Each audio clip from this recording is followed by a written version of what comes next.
I won't ask you to endorse a candidate or anything, but I do want to get your opinions on the upcoming presidential elections.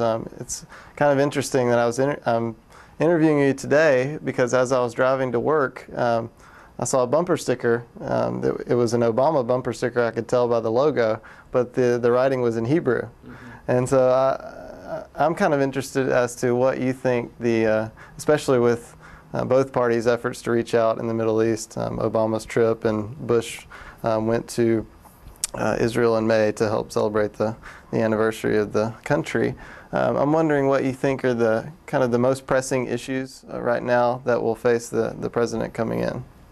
Well, first of all, I want to say that we feel comfortable with both candidates. I think Israel is very lucky to be today in America as probably the strongest bipartisan issue that you can think of. I don't think that in terms of the presidency and the Congress, you can think of any other bipartisan issue as strong as the Israeli issue. So we feel comfortable with the election, whatever the results of the election would be.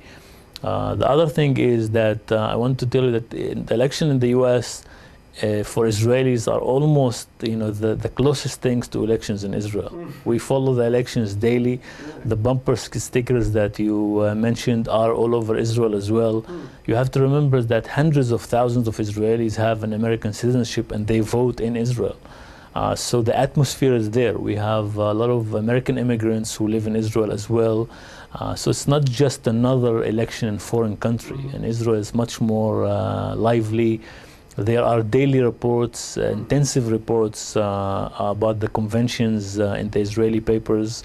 And I think you can almost find the same space in an Israeli newspaper as you find it in a local newspaper here in the region dedicated to American politics.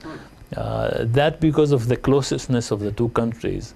And that links us to the part of the challenges that are very similar to today.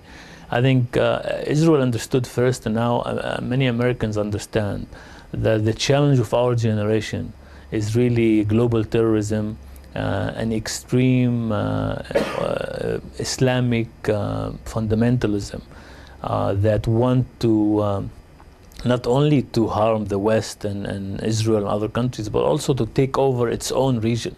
Because these people, fortunately, are not yet controlling their own regions. And so what we need to do, and I think this is the major international challenge that we have to stand up to, is to know that this is the most dangerous item in the international agenda. To know that we have to stand up for it, but in the same time also to know that this is a very sophisticated challenge. This is not, a Cold War type challenge or anti-communist kind challenge. We are not in the wars of the past that were conventional military to military wars. Here our struggle has to be a combination of fighting for democracy in the Middle East, promoting human rights, promoting freedom, helping the people who want to help us. And I think these people are the majority of the Middle East. In the same time, to be very tough and not to shy away from the struggles we need to have against the terrorists, because they're not going to go away only by promotion of democracy or by projects like this. There has to be fighting on the ground as well against terrorism. In Israel, I think we proved that it's possible to defeat terrorism. We had in Israel one of the biggest waves of suicide bombing that the world faced, and later it became something that moved away to Europe and other places. And in Israel, with a combination of strategies like this, we managed to almost make suicide bombing in our cities and towns an issue of the past. And so I think it's possible. We have to be vigilant, but also smart in the way we handle this, and to know when to use diplomacy and tough diplomacy, and also when to use other military means. What do you see for the future of Iraq, and how do you think whatever outcome will affect Israel? I hope that Iraq will really become, after all of these difficulties that we had to pass there, the kind of democracy that we can show the rest of the Middle East that is possible in the Arab world. We need to have a positive example that unfortunately still doesn't exist in any country in the Middle East of functioning democracy. It's true that Iraq had to pay a dear price for that, and that wasn't because of the American invasion. It was because they had one of the cruelest dictators the world has ever known since World War II, probably. And this guy, Saddam Hussein, went with it to the end, and he was willing to run away and to hide and to sacrifice his family for this madness. In other countries, it doesn't have to go through this scenario. It can be much more softer process. It will still be difficult and complicated, but the people in the Middle East now see in Iraq signs of a more and more functioning democracy.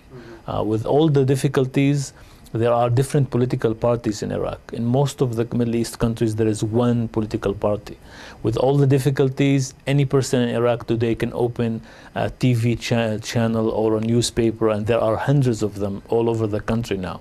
In typical Middle Eastern country, there is always almost only the government TV station, the government newspaper.